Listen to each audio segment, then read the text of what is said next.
Today we're diving into something that's often overlooked but quietly affects our animals' health every single day, and that is their toxic load. And this episode, well, all episodes really, but this episode is about creating awareness.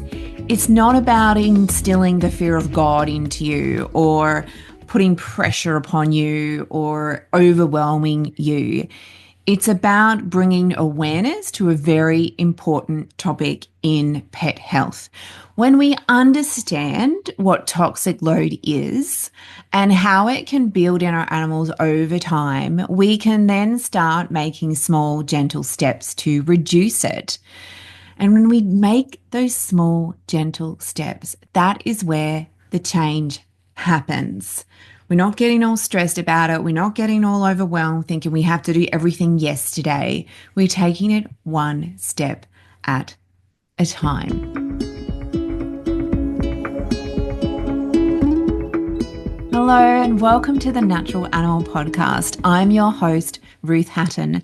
I'm an animal naturopath and just big animal lover in general. Here on the show, we share thoughts and ideas about the nature of animals, their preferences, their behaviors, their ways of being, to engender a greater understanding, respect, compassion, and love for all animals, companion, farm, and wild. I hope you enjoy this week's episode. Now, before we get into today's show, I wanted to do a bit of housekeeping because it has been a bit of time between shows, right? And I just wanted to jump in and, explain that and also tell you a bit about what to expect going forward. So basically, I was working on a lot of other things. I built out a whole new course and then ran that. And then I just was waiting for the nudge. And then the nudge started to happen. Ruth, it's time to get back on the podcast. And so then I was thinking, well, what do I want to talk about this season? Who do I want to have on the show?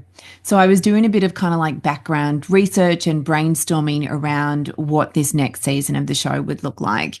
So that's what I've been doing. And then I had a bit of a reflection, reassessment of things in terms of how I want to show up in my work, how I've been showing up, and whether I want to change any of that. And the decision was that, yes, I want to change how I'm showing up, right? And so with that in mind, I was like, I want to bring more reflection. I want to bring more slowness, more steadiness, more peace into my work. But mostly I want to create an environment where I can sit back and reflect and really bring forth projects and ideas and concepts that are grounded in that ease and in that slowness and in that space of deep reflection.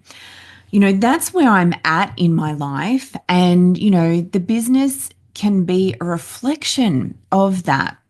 So one of the things that I've decided to do that aligns with that, that's going to create that grounding for that reflection, is I've actually started a Substack, and not everyone will know what Substack is. It started out as being a place for writers to write. And it has a social media element to it, like it's got a feed where you can share your notes and things like that. But it's also kind of like a blog where you can share more longer form writings, right? You can go deep. And I thought this would be a really good exercise for me to engender that slowing down and reflection. And then I thought, why not make this public?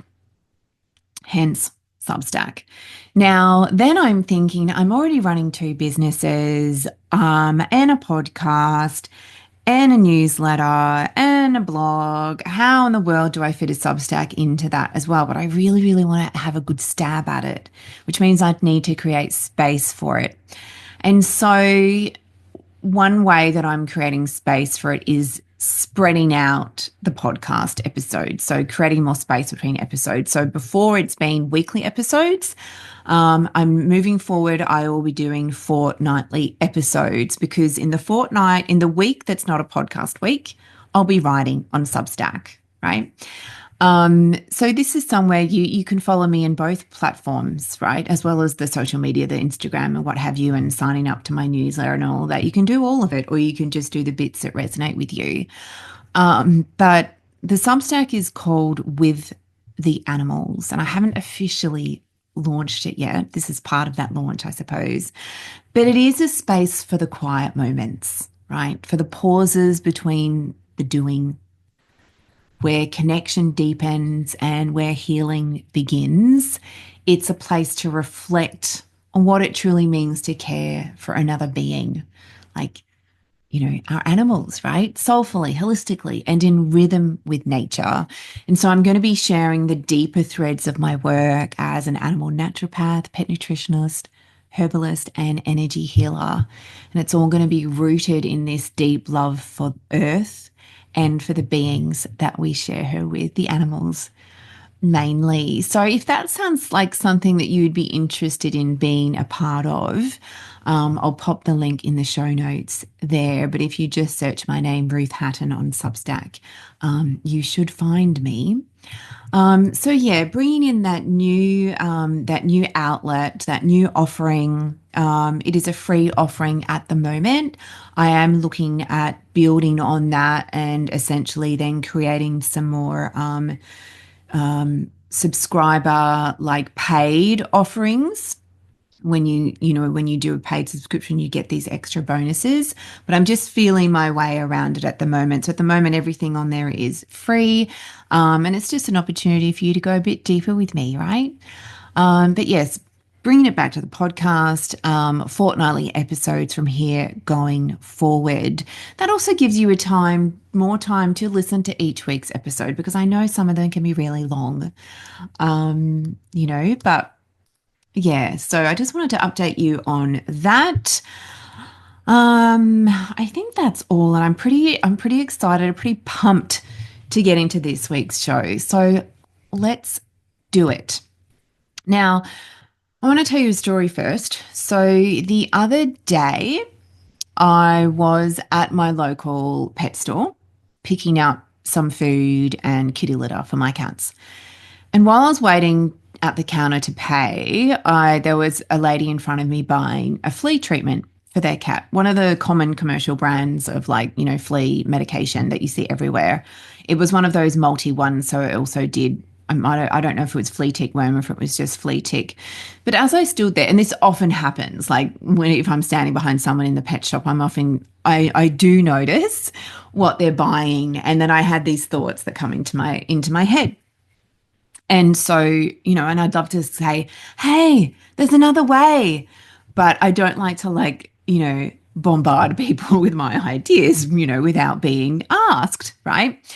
So I kind of stand there in silence and just allow my thoughts to flow. And so this was one of those moments. You could call it a quiet moment of reflection, where I was looking at, there were so many moving pieces. I was looking at the person, the store, the salesperson, going through, the range of products that they had specifically for cats and for fleas. And then I was looking at, the cat parent saying what she needed and all of that. And then I was having my kind of moment of reflecting on what was going on before me.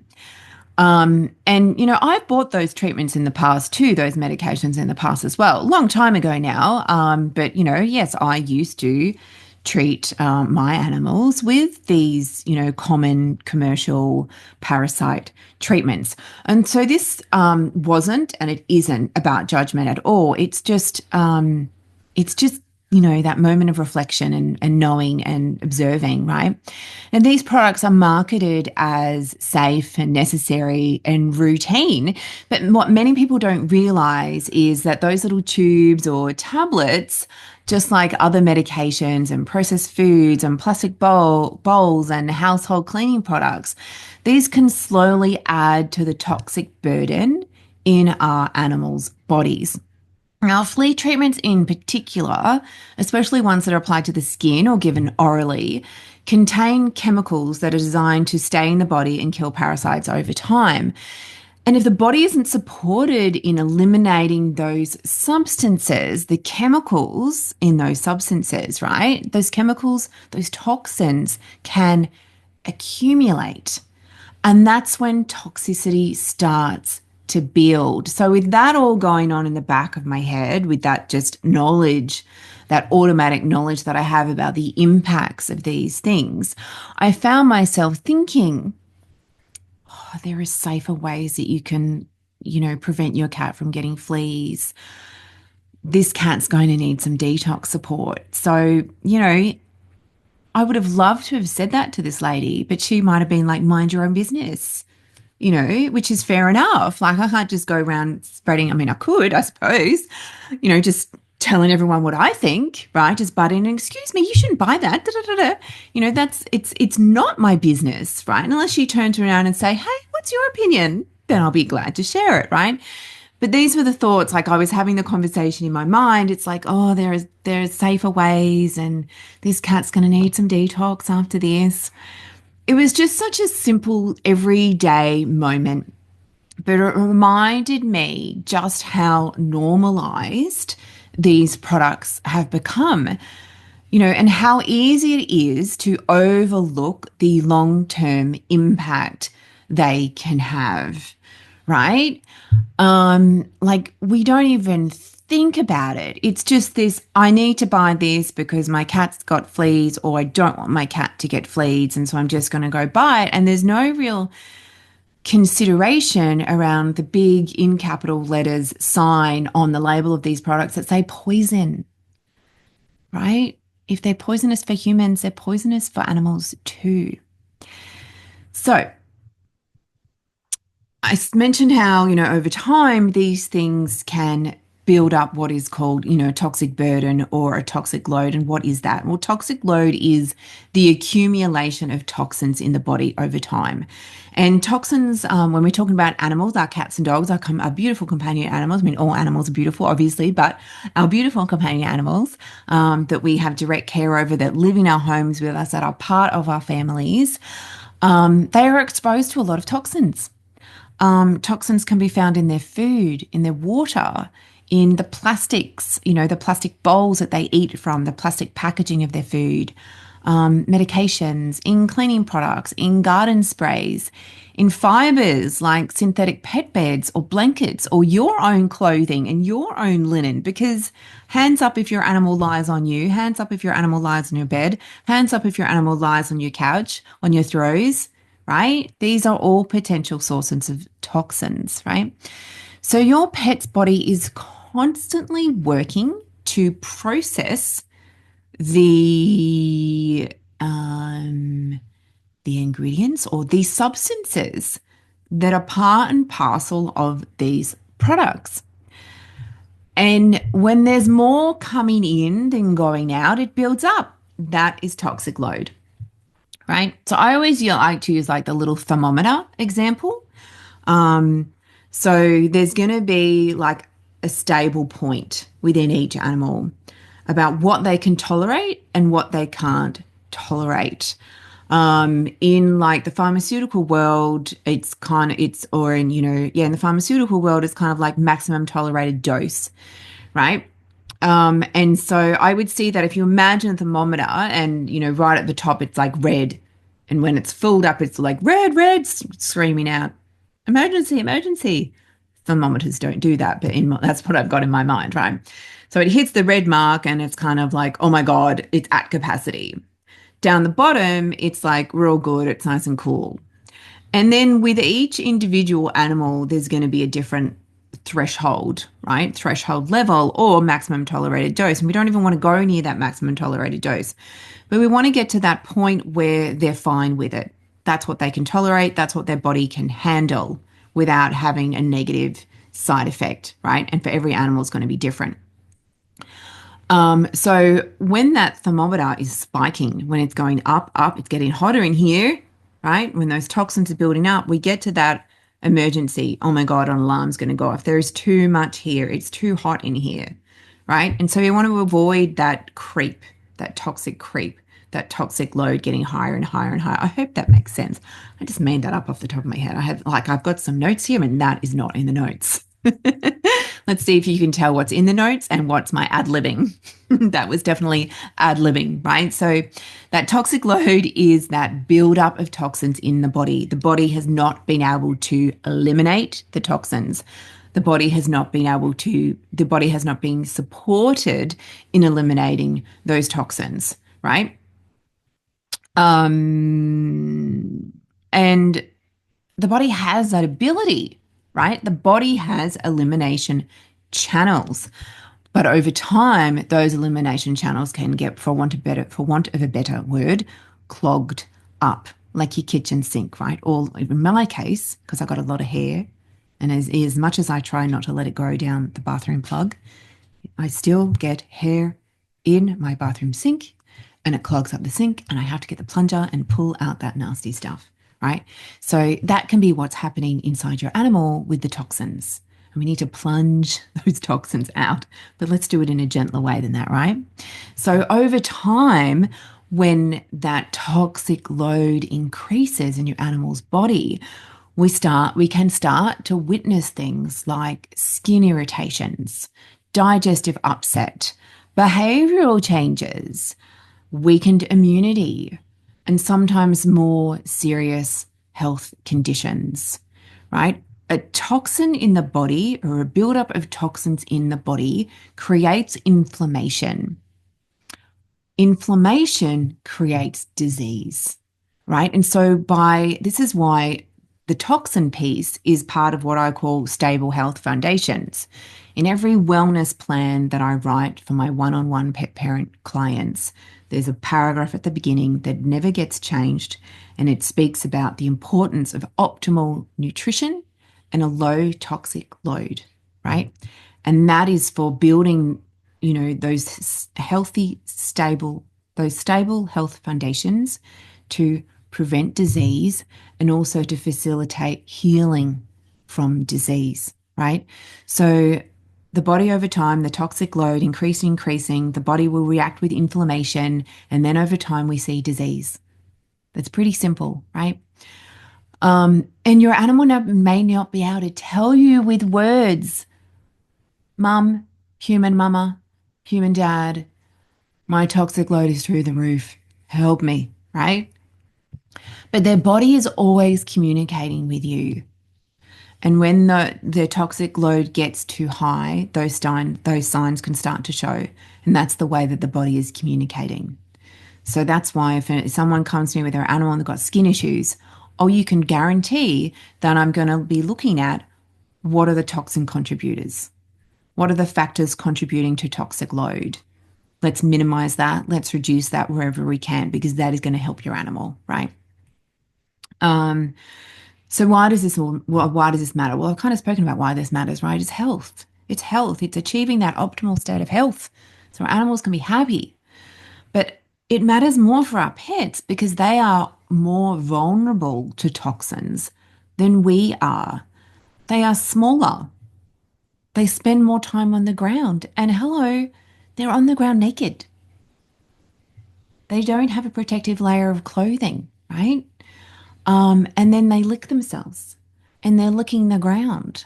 You've just mopped the floor, and what have you mopped the floor with, right? Or you mopped the floor 3 days ago. It doesn't matter. There'll still be residue there. What are you washing their dishes with? There's still going to be residue there, right? They groom themselves constantly, licking whatever's on their fur. So they're not just licking the ground or the surface that they're on. If, like me, your animals go on, they go on my desk all the time. and I do eat at my desk. Sometimes they'll be like, oh, that smells tasty. But I clean the desk every week as part of my housework. So if I was using some chemical toxic spray, they're going to go and lie on that and lick themselves, or they're going to lick the desk, right? So, and then there's also the medications, right? All the medications. I mean, humans are on medications too, but we're not getting parasite preventive treatment every month.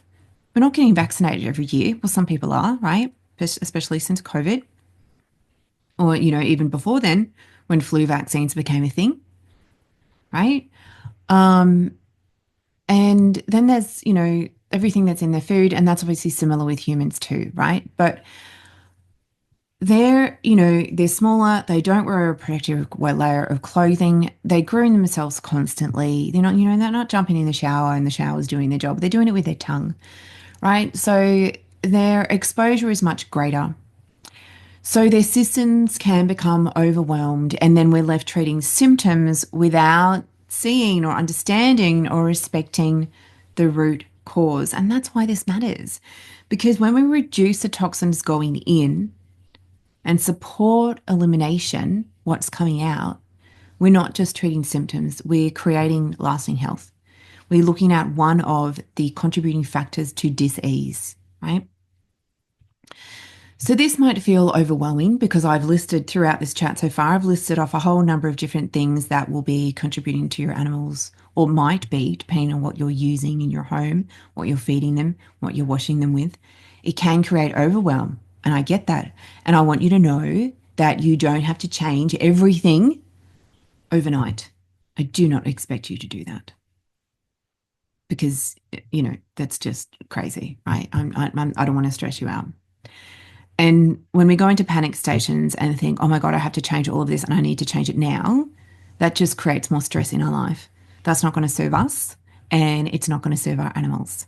So approach everything from that place of peace and calm as much as you can. And it's like I said at the top of the show when I did the housekeeping bit, that's what I'm calling and bringing into my life is more peace and calm, more opportunity for stillness and reflection. Because who needs stress? Oh my God. So where can we begin? If we're not changing everything overnight, you might be like, okay, Ruth, well, how do I start this? Well, I'm gonna share some stuff with you now. So going back to my story at the beginning, which was about the flea treatment, right? I'm going to say what I wanted to say to this lady. There are natural alternatives. There are herbal sprays and other products and things like diatomaceous earth and homeopathics. There's lots of different things that you can do, but I really want to drive home. It's not just about a treatment, a product. Improving your animal's whole health will improve their immune system, will improve their resistance to disease, will improve their resistance to parasites. It's why I created the guide to natural parasite prevention, because it's not enough just to go, here's a treatment, because you don't always actually need a treatment. I haven't treated, and this isn't my advice to you, this is just sharing my experience. I don't give any parasite treatments to my cats. Nothing. Zip. I make and sell natural parasite products, or products that will help with managing parasites, right? But I don't give those to my animals. Not because I don't like them, I actually love them, but my animals don't need them. They don't get any parasites, right? And this is because of all the other things that I'm doing for them. I'm creating strong, resilient animals, right? Now, these natural alternatives, they are not for everyone, and they're not all the same, but they are worth exploring. Another thing is upgrading their food. Even small shifts towards whole, unprocessed foods can reduce chemical exposure and support detoxification. And if you're not ready for a complete diet overhaul, consider adding in some fresh whole foods like cooked or raw meats, veggies, bone broth, things like that. Next, a really good place to start is water. Filter their water. Tap water can contain chlorine, fluoride, and other contaminants. A basic filter is a great first step. Swap out your plastics. Use ceramic or stainless steel bowls instead of plastic pet food bowls, or pet water bowls, and avoid heating, refrigerating, freezing food that's in plastic. Do a bit of a stock take of your products that you use in your home. Look for low tox options or make your own with simple ingredients like vinegar and bicarb, essential oils. Support your animal's detoxification pathways. So you're going to do this with food, with herbs that support the liver, the kidneys, and the lymphatic system. But always work with someone like me who understands how to do this for animals. Now, do you need to work with me one on one for this? No, you don't, because guess what? I have created a guide. I have a whole course on this. It's called Low Tox Pets. You can go and do that course. But as part of my, sitting back, observing, reflecting, I decided to take something out of that course. Well, not take it out, it's still in the course, but utilizing something from that course and making it a standalone product that is lower price than the course and that's not doesn't take up as much time as a course, right? I created what I'm calling the Low Tox Pets Handbook. And this is a complete practical guide that will help you to understand what toxins are, what toxic load means and why it builds in your animal, why that matters, why our pets are more susceptible than we are, and why this all matters for long-term health. I walk you through the key sources of toxins. Like there is detail. This is about a 80 plus page ebook. It's actually the core content of my Low Tox Pets course distilled into an ebook, right? So there's lots of graphics in there and links to research and papers and articles on the topic. Tables that explain, the toxins and where they can be found and why they're toxic. Knowledge is power, and this handbook is going to give you so much knowledge around the things that can be that your animal is exposed to directly or indirectly that can have a toxic impact on their body over time. So I walk you through the key toxins like the food, the water, the plastics, medications, fibers, cleaning products, garden products.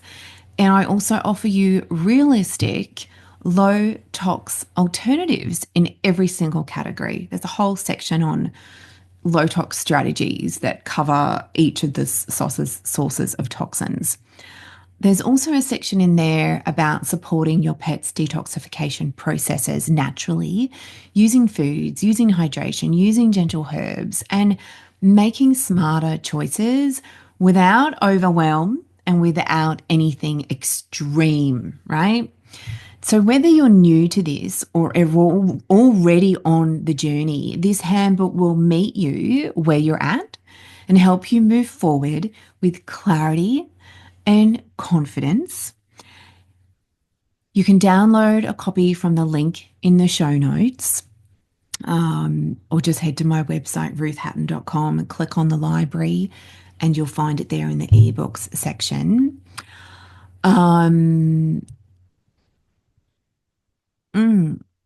So yes, if that resonates with you, if that sounds like something that, yeah, I want to tackle this, I want to do it right, but I don't have time to do a whole, course. I want something that's easy that I can, work through in my own time, in my own pace, but that has all the information that I need. Then, I invite you to have a look at this. I just want to check if there's anything else that I want to say.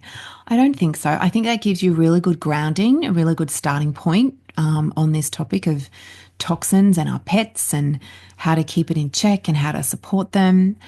And because, it's all around that, it's all focused, it all stems from that, helping our animals having their healthiest, happiest, best lives, and doing it in a way that supports them naturally and holistically, because that's what I'm all about, right? And if you're still listening to this, I'm guessing that that's what you're all about as well, or that's what you want to be about. That's the way that you want to care for your animal. So thank you so much for being here today. And thank you so much for going the extra mile and caring so deeply for your animal. This path, this pet parent path, isn't always simple. It can be downright challenging at times, but it is powerful and it is beautiful. And we can learn so much from our animals. And every step that you take, every decision that you make with awareness, with knowledge, will have ripple effects for your animal's health and happiness. And that's why we're here. That's why I'm here. So if you found this episode today helpful, I would love it if you could share it with a fellow animal lover or leave a review. It helps others find this work and it helps animals live better lives. Until next time, take care of yourself and your beautiful, beautiful animals, and big, big love.